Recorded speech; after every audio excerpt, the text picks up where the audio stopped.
Hello and welcome to the Perpetual Traffic Podcast. This is your host, Ralph Burns, founder and CEO of Tier 11, alongside my amazing co-host who was just yawning for some reason, but sounds great with her new microphone. New old mic. This has been my setup for like years. I'm always upstairs.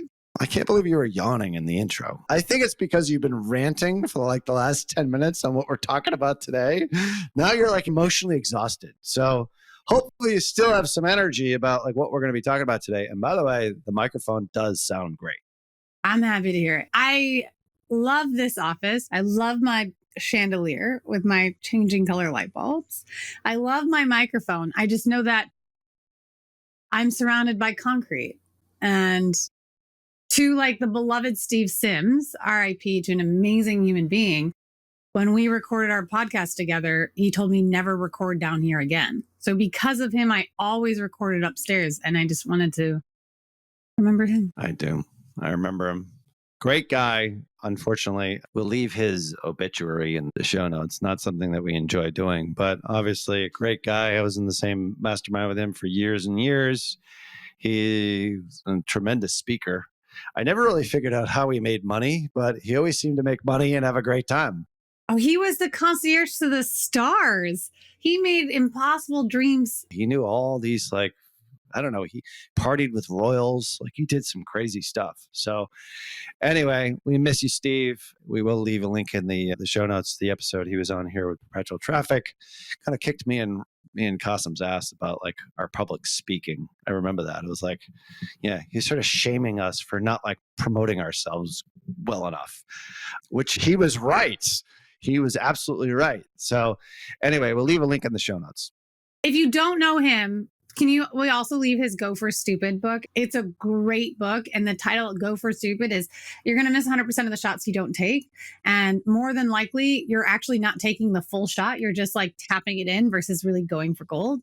And that was a profoundly interesting book for me because it challenged exactly that. So anyone that's listening and your brand, your personal vision of who you are and who you want to be, or for your company, like he did that really well. Yeah, I loved about him, and I think it's just a good rule in general. And this is something that I've struggled with, and I think a lot of people struggle with, is just being yourself and just being like, what's the word? Just, well, authentic, but also just like, he never held back. It's like, he was always somebody who just like spoke off the top of his mind. Now, sometimes that does get you into trouble, but the point is like, I always respected that about him. He's like, you always knew where you stood with him.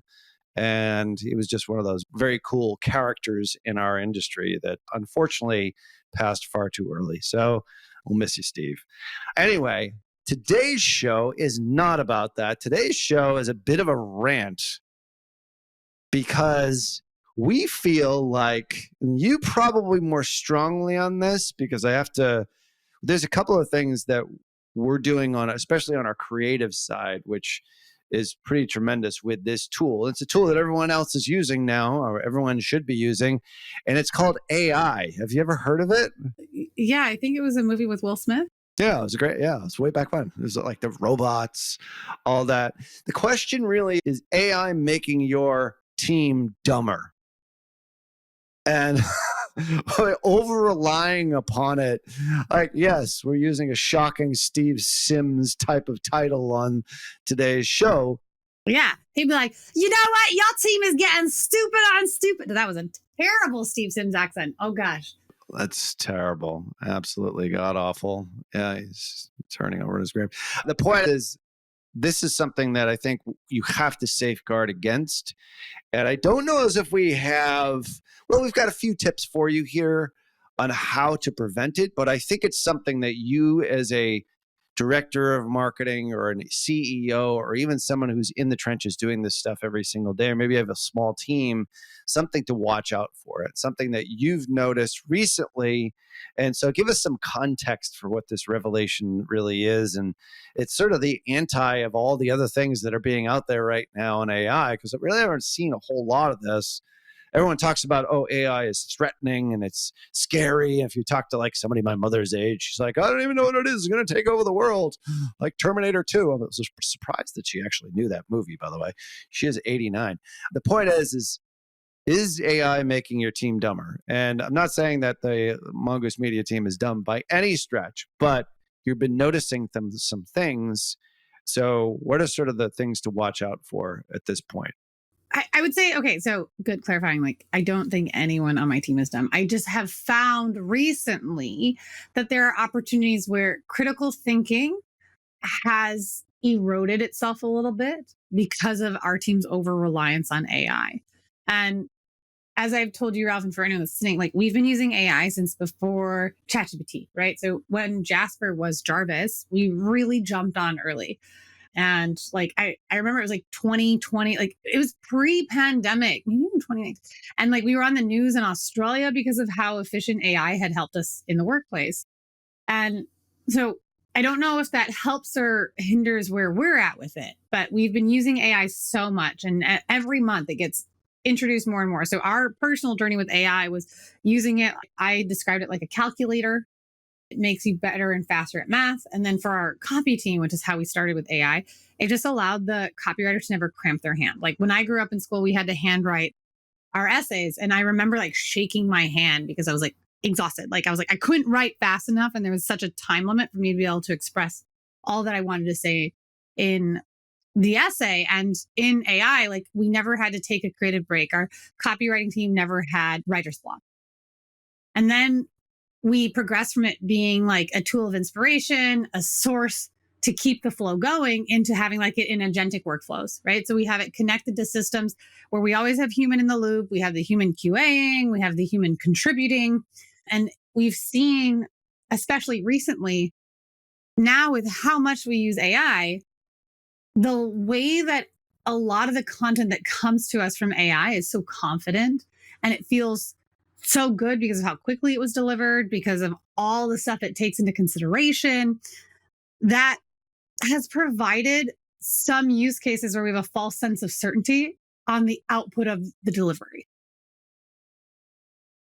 So in that use case, it was like, sometimes I'm like on calls with pack members, like our team members, and just being like, hey, cool. Like I am falling short in a lot of ways. And I've seen some of our pack members like feel floored. Like they're so shook when it's like, hold on, we're missing these 5 critical elements. Like it's completely missing from this presentation or from this report that you've submitted. And it has become almost like a deer in headlights moment where that critical thinking aspect has been eroded because they're so reliant. And again, that like false sense of certainty is that what AI delivered is like amazing and better what they could have thought of on their own, which is where I'm saying that's not true, because I have seen better work and I know that they understand. And when we point out the things, it's like, oh, duh, I can't believe I missed it. But it's those kind of moments where we're missing some of those foundational stuff. And I know a lot of business owners, we do this with like shiny object syndrome. Like we stopped doing the thing that made us money and we're chasing something new. And now I'm starting to see that, at least with my team. So I'm being like vulnerable and transparent of something that like is found. Yeah. And then like in the like proactive piece, absolutely, of like, I know that we have things that we're working on to help combat it. And it's not saying like, oh, I've already solved this and everything. Like this is just me being transparent and vulnerable of how we're growing and progressing as a team. And like just trying, Ralph, to like signal to you and to other listeners that this could happen as well to you. And it's how do you overcome that? Because having to tell a team member that like, whoa, okay, I get why this sounds good, but we are way off target. Like this is not what we're trying to do. Like that's hard because you lose their confidence. All right. So absolutely. And I agree. I think it would help for people to maybe put this into context a bit. As an example, maybe something that the names have changed to protect the innocent or the guilty, but maybe an example. I'm guilty. I'm the owner. I'm the leader. It will always be me. Let's just be super clear. So we're going to say it's Lauren. Right. You're ultimately, yeah. All right. So it's Jocko Willink. This is extreme ownership here. Like you're ultimately responsible for your team and your team's health, wealth, benefit, everything that they learn, their professional and personal development, all of those sorts of things. So give me sort of an example when somebody loses strategic thinking. And like, what is that? And maybe that's like a good thing to define here, because strategic thinking sort of comes in AI, but not really. So like, it depends. It depends. There's always it depends. But the point is like, give me an example of like where you saw this. You're like, this might be a more pervasive problem within people that I work with. Yeah. And again, like no one did anything wrong. Like this isn't like, this is something that like is attributed to little Lauren in this scenario, right? Like little Lauren didn't do anything wrong in this case, or like other Jocko Willings and stuff.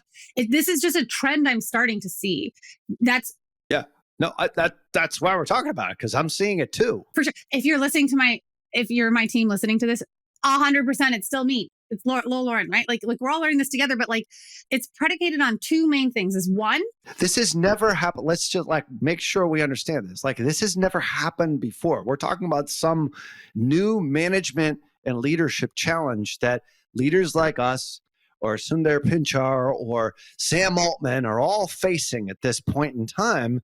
You know what I mean? It's like, how do you actually deal with it? So go ahead. Yeah. So the two things, it was like, one, our team is starting to use AI as a crutch, where it's been a great tool, but now it's becoming a crutch. So there's an over-reliance of AI. So if you're listening to this, I invite you to look at, is it a crutch for your team? And is it become like the replacement? So you talked about earlier, like people are scared, like this is going to replace you. AI is an amazing collaborating solution. But when you have a crutch on AI, you're over-reliant on it, and then you start to replace some of this critical strategic thinking with AI. That's where it's like we start to see a delta. And like, if you haven't heard or have read the book, Co-Intelligence, it's like living and working with AI. That got recommended to me by Meta execs, from those that are in charge of AI. So this was a book that gave me language to understand a phenomenon that was happening. And so let's give it like the actual use case, right? So little Lauren, we have three main types of reports that we do within the Mongoose Media ecosystem, right?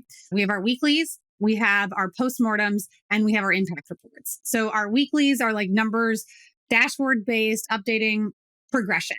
Our postmortems are looking at like campaigns and looking at like fixed periods to see how something has worked really well. And then an impact report might be 6 months. It might be an annual report. It might be a full quarter.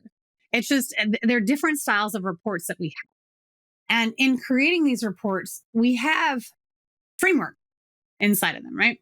So frameworks might be like, hey, what goes into the postmortem? What goes into the impact report? What goes into our weekly? That's been predefined. And then part of it, like in our impact reports, we have it's delivered, impact, delivered, impact, and opportunity. So then within those, we have specific frameworks that we need to adhere by. On our postmortem report, it's like what we did, what we learned, and what we're doing next. So it's the same category of what we did, what we learned, what we're doing next. Delivered, impact, opportunity. And so little Lauren came and presented like, here's how I want to frame this information. Here's the data, here's the insight that I've seen to contribute to the postmortem report. It was like, yes, it answered what we did, but what we had, in the specific, so I wish I was like sharing the postmortem template. If you give me a second, I can pull it open and share that. If you guys want to see what our postmortem report looks like within Mongoose Media. And when you say postmortem, this is on like a campaign that was launched or email sequence, like whatever it is. And then you analyze it afterwards. Could we have done better? Where do we do great? Where do we not do great? Where can we improve? Exactly. So it's done in the sense of like, we'll talk about Labor Day, for example. Labor Day is the pre-Black Friday. It's the end of summer. We know that summer is a summer slump. That's why Prime Day is in July. It's the slowest time of the year. So Labor Day just like kickstart H3 so that you can have a strong Q3s for a strong Q4. And so we'll do a postmortem so that we can look at last year's Labor Day sales postmortem and extract the learnings. That would be H2 is what you're talking about. Oh my gosh. Yeah. H2, second half of the year, H1, first half of the year. Loves these acronyms. But anyway, go ahead. Yeah, we're very clear. But anyway, so it's a postmortem. They obviously use AI to create sort of the bones of it, is what I'm understanding. And then where you're seeing the gap is in the analysis and or critical thinking that is layered deeper than just what you get from AI and a summary. You know what I mean? It's like we see it all the time now. And like I do enjoy like the AI generated summaries of long emails. I love that because I love the TLDR like on Gmail now. That's like I think maybe I just have it activated. I don't know if everyone does, but it's super helpful. Like I'm dealing with this lawyer issue right now. It's like, oh my God, these lawyers write like novels. And of course, they charge by the word or by the hour. I'm not sure what, but whatever it is, it's like, I want, like, just tell me, like, what are the bullet points? What did the engineer say? What did this guy say? What was our counter offer? So AI does that extraordinarily well. However, does it do any sort of critical thinking or interpretation of that data? What should Ralph do next? It doesn't tell me that. It can't. It potentially can, which goes into like the biggest solution is that like we're trying to do and internally is like look at how do we ensure that AI is a collaborator, that we don't have an over reliance on it? How do we maintain human in the loop and that it's a resource, not a replacement? And I think like the biggest solution, if like you skip to just this part, is that how might we make sure that AI is asking us more questions and delivering answers? Because we have the answers inside of us. I just need AI to help get me there, right? Extract the data out of me and collaborate, co-create with me. That's where we find AI to be the most successful. And so that's like our current solution of what we're working towards to make sure that the individual doesn't lose agency and the authority and the critical thinking and strategic value that they have inside of themselves, right? Little Lauren 100% knows how to do this and has done this before. But what we saw is little Lauren became a deer in headlights and like forgot.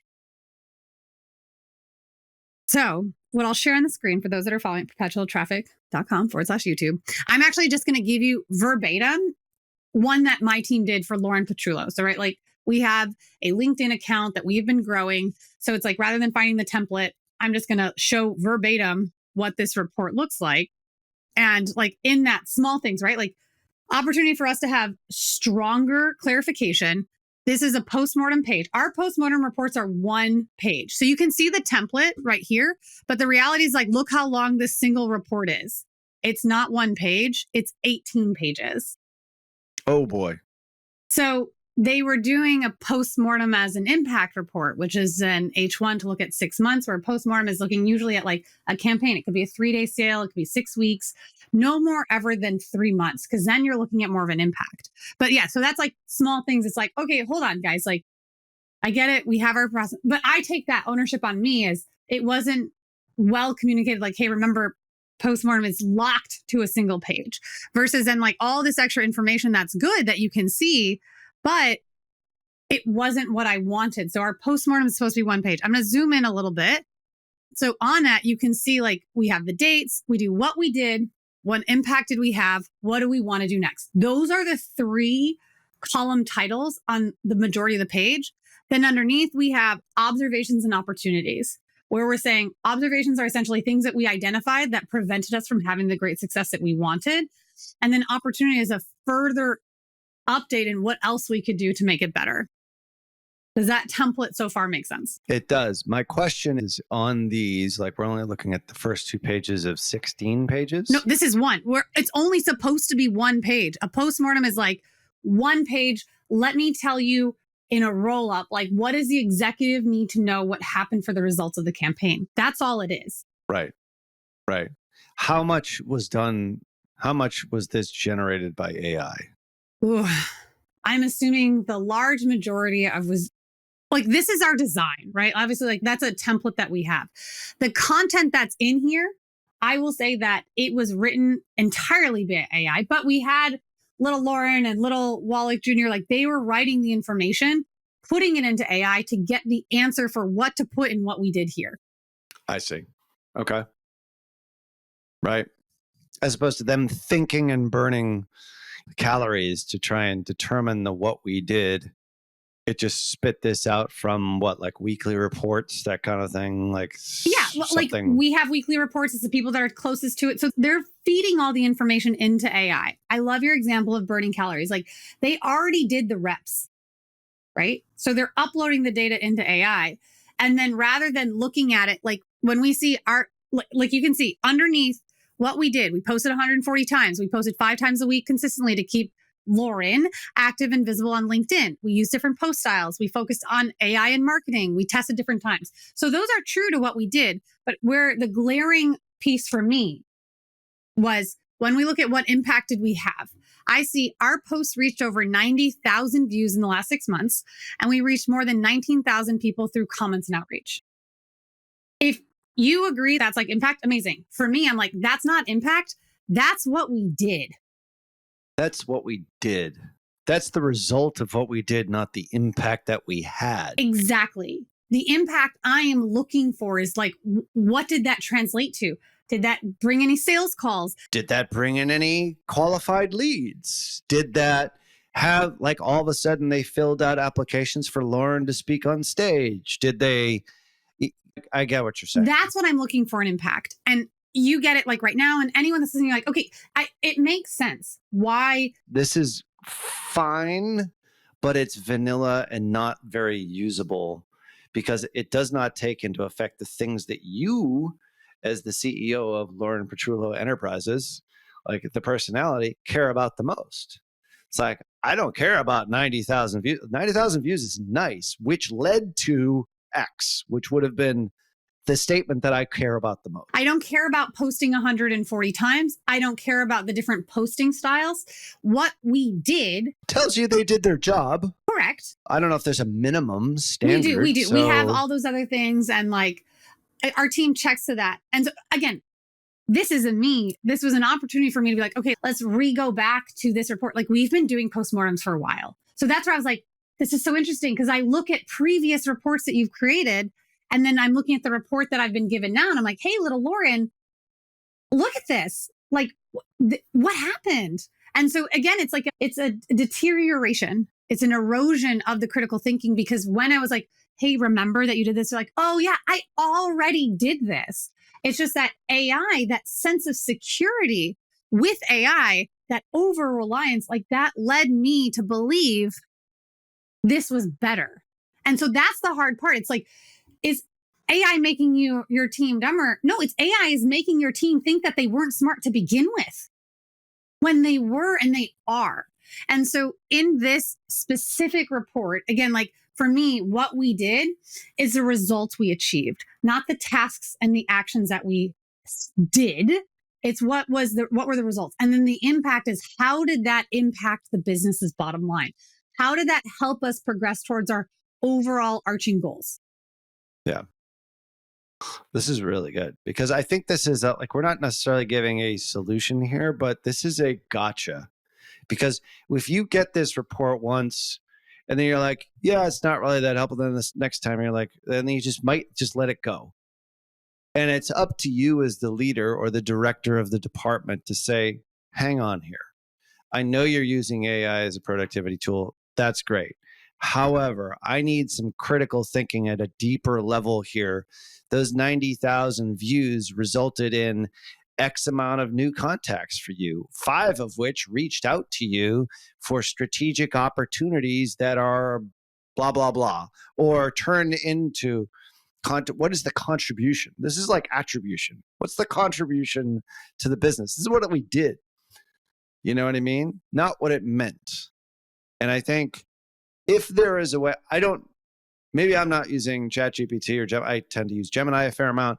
I don't know whether or not they're capable of being able to do that, but it does take that level. All right, what does that mean to me, and what am I going to do about it? What's the action and or the result that the stakeholder, which is you, sort of speaking, and Ryan, our COO, will be so happy me talking about Agile Scrum here, but you're really the stakeholder. You're like, okay, what is it that you guys are now doing for me? What's the impact on me, the actions that you did? And so therefore, that will then determine or color what we do next. Is it 140 times? Or is it doing 40 posts that are just better and longer? Yeah. That's the insight I want to know. 100%. Like, what was again, it's I'm trying, And again, it's me, my opportunity to make sure that I empower little Lauren to understand that we want to look at the forest.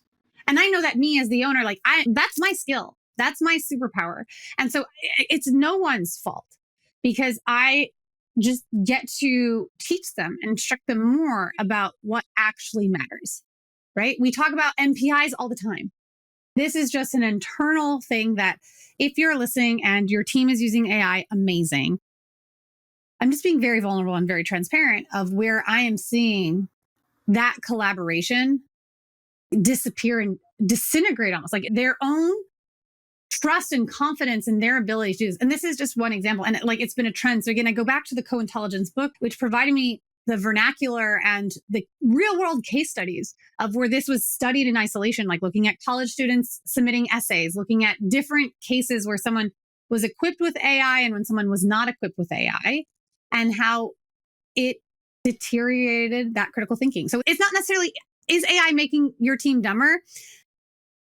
It could make it look that way. Because when I look at this type of report and I look at previous reports that little Lauren has submitted, I'm like, this feels like two different people. And because you felt so confident, because AI gave you something that you wouldn't have thought of, you now thought that what you wouldn't have thought of was better. When the reality is, like always, it depends. And for us, I'm like, no, what you had done before was better. It was. And so that's where I'm like, oh, shoot, let's work on this.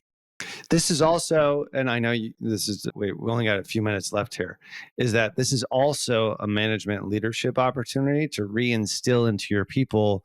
It's like, I need more of you and what is up here, not what you're typing into AI. That's why I hired you. I didn't hire ChatGPT or Gemini. I hired you because you're the person who can interpret this data and give me actionable results, or you to change course and what it is that you're being assigned to make things better and more impactful for the business. So it's like you can turn the tables on that. You can say, oh, I can't believe you didn't do critical thinking on this. Or no, let's turn it the other way. I know you used AI here, but what I'm paying for is you. And like that inspires people. I had a conversation with one of our top people last week. Like she was holding back. I'm like, you need to be more of yourself. I want you to be an ass kicker here. Like, do that thing because that's why I hired you. And she was like, this is great. So we're all about empowerment and bringing out the best in people and all these other sorts of things. So thank you for making us aware of this, because I think as a business owner and a department head, you need to be aware of these things and like figure out a way of doing it. I don't know as if like everything we said here is like the exact solution, because it's going to depend, of course. But it's something to watch out for, because over-reliance on these tools is actually not helpful for business and for life in general. They are a force multiplier productivity tool, but they're not why you hire the people that you hire them for their brain. They're not a replacement. And so like when we talked earlier, like, is AI going to replace me? It's like, no, it's like, and in co-intelligence book, I'm going to keep going back to it. Like I have no affiliate code or anything like that. I got it from the library. But when Meta executives told me to read this book, as I'm talking to them about the power of AI in advertising, I listen, right? So pass on that to you in that it just sets you up for success. There is no like, I mean, I'm not saying there's not impossible, that there's no Terminator outcome, but they talk about use cases of when the calculator was introduced to the classroom and how the parents and the teachers adopted the calculator and what that meant for students. And again, that enriching their education aspect is where I think AI is coming in today's era. So AI is still relatively new. I can't say I'm an expert on it. I've just been using it for 5 years. My team has been using it. And this is what we've seen our evolution happen. And I'll be transparent. I'll explain how what we're doing and working on with little Lauren, because this isn't an isolated, this is happening across generations. It's multiple people. It's representing multiple members of my team, not representing like a Gen Z or a millennial or a Gen Xer. Like this is transcending generations, locations, gender. This is just an evolution that we're seeing. And I think it's supported by like how AI is there to give you positive results. Like the Meta algorithm, that if you don't provide it the right amount of stuff, it's going to give you what they think makes you happy. And people are using it for therapy. People are feeling good. And so it's this confidence that AI is providing someone without giving proper context if that confidence is well deserved or not. So it's this false sense of certainty that we're trying to combat with, like, you are the human in the loop. Use AI to ask you the questions to extract out of it because you have the power inside of you. And if there's stuff that you have questions on, then research. Do what you're how to do before AI. Very cool. Well, we'll do follow-up episodes on this because this is going to be an ongoing issue. Actually, it's funny you mentioned this subject, and I know you have to run here, but next up on my Audible, because I only read like self-improvement books on my Audible, is a book called The AI-Driven Leader. Oh. It was highly recommended by a group that I belong to. So I can't wait to read it because it talks, I think, a lot about this kind of stuff. So it's super interesting. It was not recommended by Meta, however, by a group of other leaders that are businesses that are larger than ours, smaller than ours, everything else. So anyway, we'll leave links in the show notes to that, no affiliate link, and also leave links to Steve Sims' book and the episode that he was on way back when. Of course, wherever you listen to podcasts, leave us a rating and a review or a comment. We'll read it on air here. And of course, everything that we mentioned here is over at perpetualtraffic.com. And of course, the visual part is on perpetualtraffic.com/YouTube, I believe. So, but everybody already knew that. They already knew that. Yes, they did. So on behalf of my amazing co-host with a brand new mic, I was like, it's not brand new. It's overall. I'm just back because. Ciao. The good mic. She's got the windscreen and everything. You I should do. see it. Just to tune into the YouTube channel just to see that. All right. Well, until next show, see ya.